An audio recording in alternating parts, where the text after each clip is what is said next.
Jangan meremehkan ibu rumah tangga, seorang wanita dengan kekayaan 2 miliar dolar, yang kesuksesannya dimulai dengan kain pel. Selamat berjumpa lagi sahabat Satria Film. Pada alur cerita film kali ini menceritakan tentang kisah miliarder penemu alat pel yang berjudul Joy.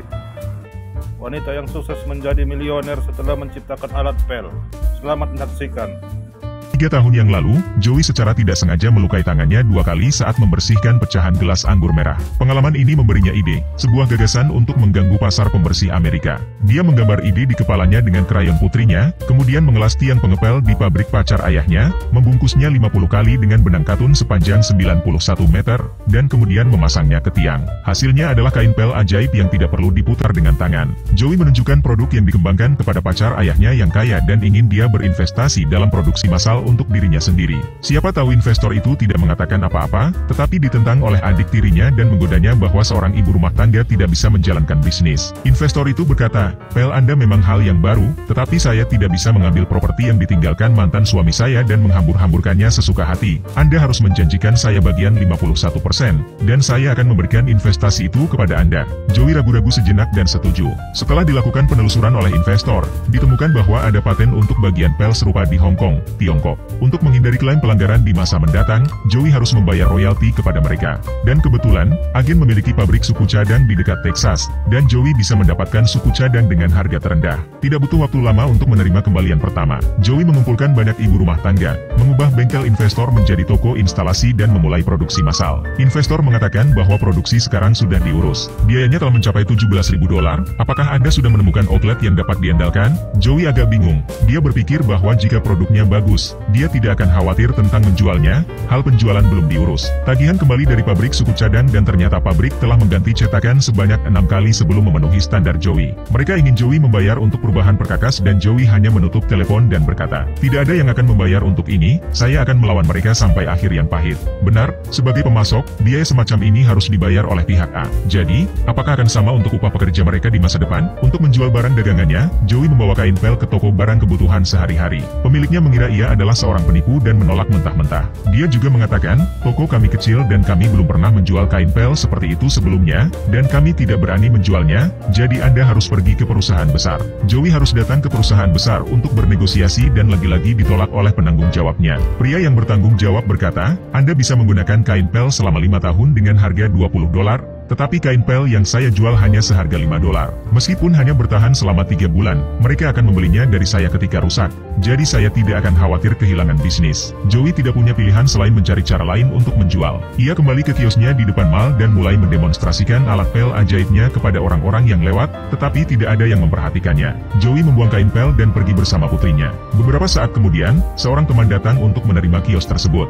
Joey berpura-pura menjadi orang yang lewat dan menghampiri untuk mengajukan pertanyaan. Keduanya bernyanyi double act dan lambat laun orang-orang yang lewat mulai berhenti dan tertarik pada pel ajaib itu. Tetapi kemudian mantan suaminya datang bersama pacarnya dan tak lama kemudian polisi datang dan mereka langsung menyita kain pel Joey. Tidak peduli seberapa banyak ia memohon, polisi mengabaikannya. Ketika mantan suami melihat hal ini, ia merasa sangat tidak enak. Ia ingin melakukan sesuatu untuk Joey. Di malam hari, ia mengetuk pintu Joey untuk memperkenalkan Joey kepada seorang teman pengecer. Wanita ini baru saja mengalami masalah dengan kekayaan miliaran dolar. Sebulan yang lalu, dia menciptakan kalung anjing yang mencegah kutu, dan karena dia sibuk bekerja, dia meminta ibunya untuk membantunya mengajukan permohonan paten. Meskipun ibunya sehat, dia malas dan tidak melakukan apapun selain makan dan menonton acara TV setiap hari. Dia lupa semua tentang permohonan paten. Tetapi tidak lama kemudian, paten tersebut diajukan oleh perusahaan yang menghasilkan ratusan juta dolar dengan kalung anjing tersebut. Joey sangat marah karena tidak hanya kehilangan miliaran dolar, tetapi ia juga dipecat dari pekerjaannya karena tidak bekerja dengan baik. 3 bulan kemudian, ia menemukan alat pel ajaib lainnya, yang menemukan investor tetapi tidak pernah terjual. Mantan suami melihat kesulitan Joey dan ingin memperkenalkannya kepada seorang teman pengecer. Meskipun mantan suaminya sangat tidak bisa diandalkan oleh keluarganya, kali ini dia benar-benar membantu Joey. Teman mantan suami, adalah kepala acara belanja TV dan jenis belanja seperti ini sedang populer saat ini. Ia memberitahu Joey bahwa setiap produk yang saya pilih memiliki nilai uang yang bagus. Anda harus memahami dengan melihat angka-angka di papan tulis, bahwa saya tidak tidak pernah ketinggalan. Jelas sekali bahwa dia mencoba memberitahu Joey bahwa produk Anda harus terlalu berlebihan agar bisa dipromosikan di acara belanja. Joey berkata, "Saya tidak begitu memahami angka-angka yang Anda miliki, tetapi saya menciptakan alat pel ini dan bekerja lebih baik daripada apapun yang ada di pasaran." Ia kemudian menunjukkan produknya kepada orang yang bertanggung jawab.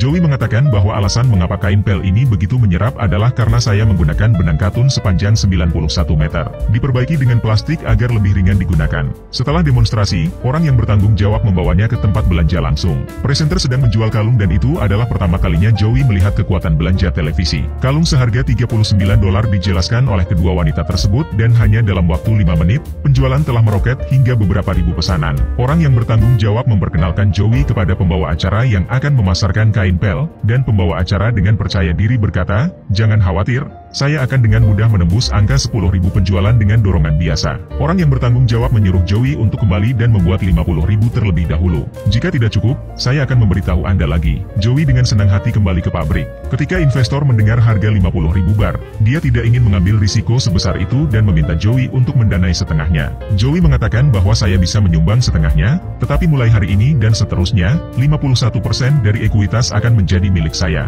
Investor setuju, tetapi Joey tidak punya uang sama sekali dan dia memutuskan untuk mengambil rumah itu sebagai jaminan. Ini juga berarti bahwa jika ini gagal, ia tidak akan memiliki apa-apa. Tak lama kemudian, alat pel Joey ditayangkan di TV dan keluarga berkumpul untuk menonton penjualan, kecuali bahwa presenter yang bertanggung jawab atas penjualan tidak hanya tidak memahami alat pel, dia bahkan tidak mengerti cara menggunakannya. Pada akhirnya, tidak ada satupun yang terjual. Joey sangat marah sehingga ia langsung menelepon penanggung jawab dan berkata, "Anda meminta saya untuk memproduksi 50.000 kain pel, saya bahkan menggadaikan rumah saya, dan sekarang tidak ada satupun yang terjual, Anda harus menutupi kerugian saya." Orang yang bertanggung jawab mengatakan bahwa dia hanya akan menanggung sepertiganya dan kemudian menutup telepon. Joey tiba-tiba berpikir, pel yang tidak terjual semuanya karena presenter tidak melakukannya dengan benar, bukan karena produknya jelek. Jadi, ia pergi ke stasiun TV dan meminta orang yang bertanggung jawab untuk menjualnya lagi. Dan kali ini, Joey memutuskan untuk mengudara untuk mempresentasikannya sendiri.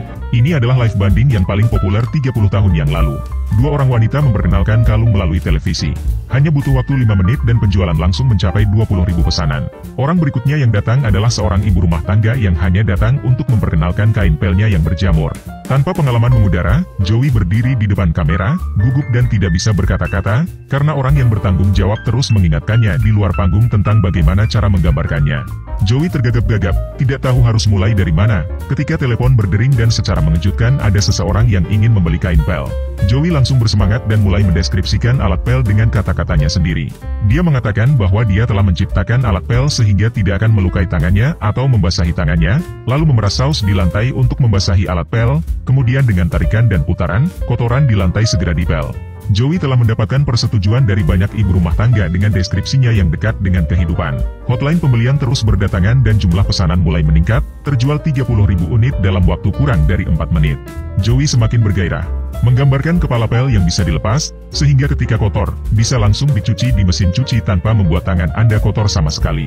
Segera setelah hal ini dikatakan, penjualan kembali meroket dan pesanan langsung mencapai angka 50.000. Jelas bahwa Joey menang besar kali ini, karena ia telah menghasilkan $1 juta dalam 5 menit dari modal 200.000. Pria yang bertanggung jawab juga kembali terkesan olehnya.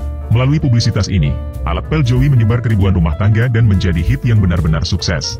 Ketika pemasok melihat betapa panasnya kain pel itu, dia mulai meminta Joey untuk menaikkan harga, dan Joey meminta adik tirinya untuk bernegosiasi dengan produsen.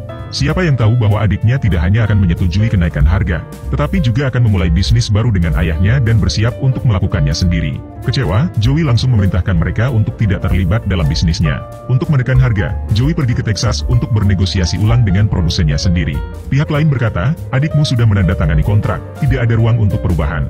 Ketika Kiawi merasa ada yang tidak beres, dia menyelinap ke bengkel pabrikan saat istirahat di kamar mandi, hanya untuk melihat bahwa gambar desain aslinya telah diambil oleh pabrikan. Produsen mengetahui hal ini dan menelepon polisi untuk membawa Joey pergi. Tidak butuh waktu lama bagi para investor untuk menalangi dia. Joey meminta pengacaranya untuk mencari tahu apa yang harus dilakukan, tetapi pengacara mengatakan bahwa kakak Anda tidak hanya menandatangani kontrak untuk kenaikan harga, tetapi juga memiliki klausul lisensi paten di dalamnya. Itu berarti bahwa Anda tidak hanya harus membayar royalti yang sangat besar kepada mereka, tetapi Anda juga bisa dituntut atas pelanggaran. Para investor tidak ingin berbagi beban dengan Joey dan memutuskan untuk menarik diri. Joey tidak punya pilihan selain menandatangani surat-surat kebangkrutan. Dia sangat terpukul bahwa setelah semua kerja kerasnya, dia akhirnya melakukan pekerjaan kotor orang lain. Ia selalu merasa ada sesuatu yang tidak beres. Setelah memeriksa informasi semalaman, ia benar-benar menemukan celah dan bergegas ke Texas keesokan harinya. Ia membuat janji dengan bos pabrik. Ternyata produsen telah mengambil hak patennya. Kantor pusat Hong Kong tidak mengetahuinya, dan bahkan patennya sendiri tidak memiliki kemiripan dengan paten kantor pusat Hong Kong. Joey mendekati bos pabrik dan berkata, "Anda tidak hanya telah mencuri paten saya, Anda juga telah menipu saya atas royalti saya. Saya sudah memiliki bukti dasar. Jika Anda tidak mengembalikannya, maka Anda harus menghabiskan sisa hidup Anda di dalam penjara." Sang bos akhirnya mengerti bahwa wanita di depannya bukanlah seorang ibu rumah tangga yang bergantung pada belas kasihan orang lain, tetapi seorang pengusaha wanita lihai yang pandai menyerang hati orang lain.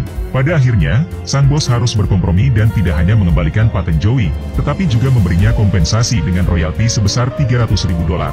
Berjalan menyusuri jalan, Joey sangat senang bahwa ia memiliki segalanya kembali yang menjadi miliknya dan tidak ada yang bisa mengancamnya lagi. Sejak saat itu, karir Joey melejit dan dia mengajukan paten lain yang lebih menguntungkan dan terus memasuki stasiun televisi untuk menjual produknya. Beberapa tahun kemudian, Joey mendirikan sekelompok perusahaan, memindahkan keluarganya ke rumah besar dan memulai acara belanja TV sendiri, menyerukan semua ide untuk penemuan apik untuk membantu mereka mewujudkan impian mereka. Kakak dan ayahnya, di sisi lain, tidak hanya meminta uang kepadanya karena bisnisnya gagal, tetapi juga mencoba menuntut Joey untuk kepemilikan perusahaan dan menghasilkan banyak uang. Hanya pria yang pernah berkuasa dan mantan suaminya yang menjadi pendukung terkuatnya. Inilah akhir dari film yang berjudul Struggling Joey, prototipe untuk kisah film yang berdasarkan kisah nyata. Joey Mangano menemukan alat pel peras otomatis pada tahun 1990, yang langsung dicari oleh jutaan keluarga. Meskipun demikian, dia tidak berhenti di situ, mengajukan lebih dari 100 paten untuk penemuan melalui penemuannya sendiri dan menjadi salah satu dari 10 wanita paling kreatif dalam sejarah Amerika.